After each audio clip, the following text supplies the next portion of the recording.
राजस्थान का इकलौता hill station mount Abu, जहां हर साल लाखों सैलानी सुकून, ठंडी हवा और मौज मस्ती के लिए पहुंचते हैं। लेकिन अब यह शहर एक नए मोड़ पर खड़ा है। राज्य सरकार माउंट आबू को तीर्थ स्थल घोषित करने की तैयारी कर रही है, जिसका नया नाम दिए जाने पर चर्चा है, आबू तीर्थ। और इसका मतलब है कि शराब और नॉनवेज पर पूरी तरह से प्रतिबंध। तो क्या अब माउंट आबू सिर्फ एक धार्मिक स्थल रह जाएगा, और इससे यहाँ का पर्यटन और कारोबार कैसे प्रभावित होगा? आइए जानते हैं इस पूरे विवाद की पड़ते। माउंट आबू राजस्थान का एकमात्र हिल स्टेशन, अरावली की पर्वत श्रृंखलाओं में बसा यह शहर न सिर्फ अपनी खूबसूरती बल्कि धार्मिक महत्व के लिए भी जाना जाता है। 33 करोड़ देवी देवताओं की धरती कहा जाने वाला माउंट आबू स्कंद पुराण में अर्बुद खंड के रूप में वर्णित है। जैन धर्म के लिए यह स्थान विशेष पवित्र है, खासकर दिलवाड़ा मंदिर और अर्बुदा देवी मंदिर के कारण। यहाँ साल भर जैन तीर्थ यात्रियों की भारी भीड़ रहती है। लेकिन अब धार्मिक महत्व की ओर बढ़ाने के नाम पर इसे तीर्थ स्थल घोषित करने की तैयारी की जा रही है। मुख्यमंत्री कार्यालय ने माउंट आबू नगर परिषद को 2 बार पत्र भेजे हैं। इन पत्रों में पूछा गया है कि नगर परिषद इस निर्णय पर क्या सोचती है। पहले ही 2024 में एक प्रस्ताव पास किया जा चुका है, जिसमें माउंट आबू का नाम पुराने नाम आबू राज में बदलने को मंजूरी दी गई थी।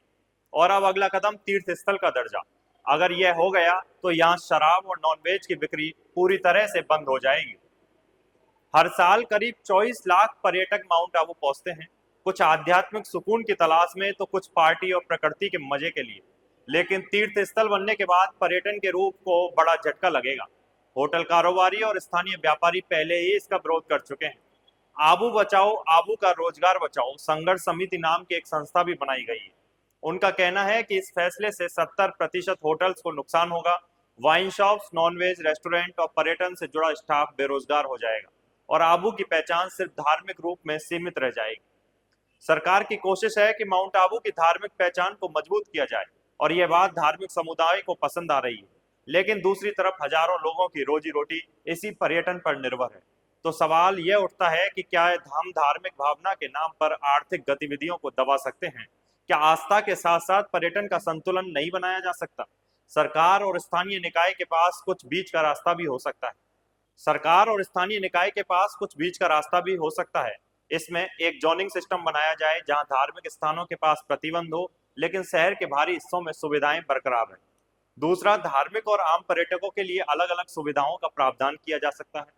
तीर्थ स्थल घोषित करने से पहले जनमत संग्रह या जन सुनवाई भी करवाई जा सकती है। होटल उद्योग को कम से कम 1 साल का समय दिया जाए बदलाव के लिए। इस तरह के जो विचार हैं उनको सरकार अपना सकती है। माउंट आबू का भविष्य अब एक नाजुक मोड़ पर है। एक तरफ आध्यात्मिकता का सम्मान और दूसरी तरफ रोजगार, व्यापार और पर्यटन का अस्तित्व। क्या सरकार संतुलन बना पाएगी या फिर एक खूबसूरत हिल स्टेशन अब सिर्फ मंदिरों तक सिमट जाएगा? आप इस फैसले को कैसे देखते हैं? क्या माउंट आबू को तीर्थ नगरी घोषित करना सही है? क्या इससे पर्यटन और व्यापार को नुकसान होगा? कमेंट में अपनी राय जरूर लिखें। वीडियो पसंद आया हो तो लाइक करें, शेयर करें और चैनल को सब्सक्राइब करना ना भूलें। हम फिर मिलेंगे एक नई जानकारी के साथ। तब तक के लिए नमस्कार।